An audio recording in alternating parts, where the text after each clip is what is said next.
샬롬. 저는 아주대 나사렛으로 음악 선교부에서 작은 교회와 다음 세대를 섬기는 사역을 하고 있는 오경희 간사입니다. 여름 수련회가 2주도 채 안 남았습니다. 수련회비도 비싸고 다른 하고 싶은 일도 많은데 꼭 여름 수련회에 가야 하나 주저하는 순원들이 있을 텐데 정말 주저 말고 참석해 보시기 바랍니다. 수련회 마지막 날 캠퍼스별 모임 시간에 일어나서 오기를 정말 잘했다고 반드시 고백하게 될 것입니다. 오순절 다락방에서 성령의 충만을 받은 예수님의 제자들은 성령 충만을 받기 전과는 너무도 다른 삶의 모습, 삶의 방식을 보여줍니다. 제자들은 예수님을 담대히 전하다가 관리들과 장로들, 서기관들과 대제사장들과 같은 당시 이스라엘의 정치, 종교 지도자들에게 붙잡혀 갑니다. 그리고 더 이상 예수님의 이름으로 말하지도 말고 가르치지도 말라는 경고를 받고 풀려납니다. 이후에 제자들은 어떠했을까요? 옳은 일, 예수님을 전하는 일, 복음을 전파하는 일을 하다가 핍박을 받은 후 제자들이 제일 먼저 한 일은 다름 아닌 기도였습니다. 자신들의 언어가 아닌 성경의 언어, 10편, 2편, 1절에서 2절의 말씀을 기억하면서 하나님을 찬양했습니다.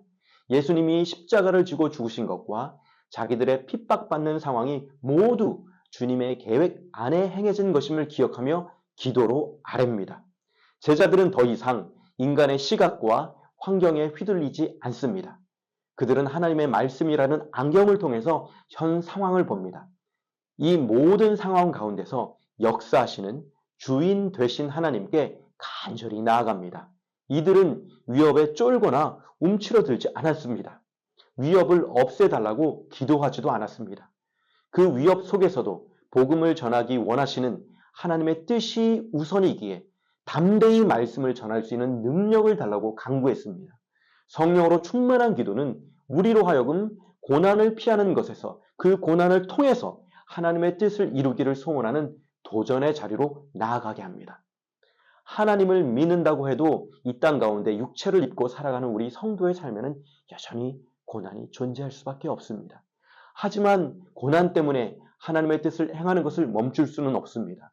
세상의 실패라고 이야기하는 고난의 자리가 우리 성도들에게는 하나님의 은혜를 경험하고 우리의 내면이 정금같이 빛나게 되며 하나님의 역사를 체험하는 기적의 자리가 되는 것입니다. 이와 같은 믿음의 기도를 하나님께 올려드린 초대교회 성도들은 다시금 성령으로 충만해집니다. 그리고 담대하게 하나님의 말씀을 전합니다. 무엇보다 이들의 모습에서 성령 충만한 삶의 특징이 확연하게 드러납니다.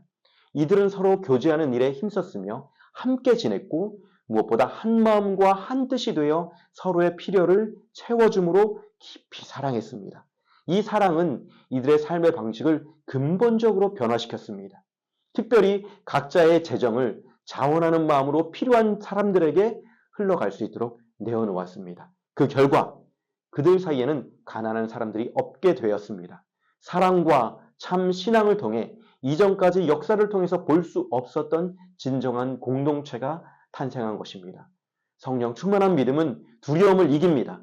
고난을 통해 하나님의 뜻을 이루어 갑니다. 성령 충만한 믿음의 사람은 말뿐이 아니라 행함과 진실함으로 사람들의 피로를 채우는 사랑의 삶을 살아갑니다.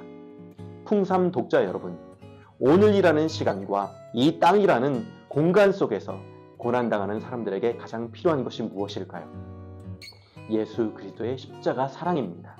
그 사랑은 오직 성령으로 충만한 사랑의 사람들을 통해서만 그들에게 전달됩니다. 그것이 우리를 오늘 살게 하시는 하나님의 뜻입니다. 그 삶이 오늘 우리의 가장 소중한 가치입니다. 그렇게 믿음 안에서 참 사랑의 삶을 살아가는 우리들 되기를 간절히 기도합니다. 샬롬.